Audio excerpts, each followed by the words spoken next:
میرے پیارے نبی کریم صلی اللہ علیہ وسلم نے فرمایا کہ جو شخص اس حال میں اللہ تعالیٰ کے ساتھ ملاقات کرتا ہے کہ وہ دنیا میں کسی کو اللہ تعالیٰ کے ساتھ برابر قرار نہیں دیتا، تو چاہے اس کے پہاڑ جتنے گناہ کیوں نہ ہوں، اللہ تعالیٰ اس کو معاف کر دیتا ہے۔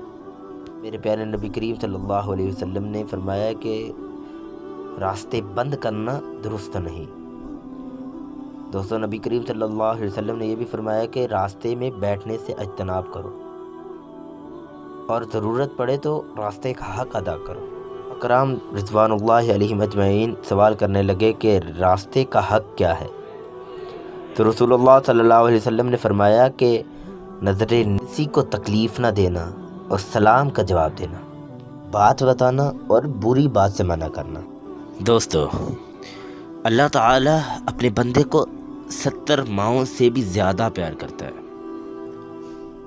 تو ایک جگہ نبی کریم صلی اللہ علیہ وسلم فرماتے ہیں کہ اگر تم غلطیاں کرو، اتنی غلطیاں کرو کہ تمہاری غلطیاں آسمان تک پہنچ جائیں، تو پھر تم توبہ کرو تو پھر بھی اللہ تعالیٰ تمہاری توبہ قبول فرماتے ہیں، اور پھر بھی اللہ تعالیٰ تمہاری توبہ قبول فرماتے ہیں۔ دوستو، میرے پیارے آقا حضرت محمد صلی اللہ علیہ وسلم نے فرمایا کہ عاجزی اختیار کرو اور مسکینوں کے ساتھ بیٹھا کرو، اللہ تعالیٰ کی بارگاہ میں تمہارا مرتبہ بلند ہو جائے گا اور تم تکبر سے بری ہو جاؤ گے۔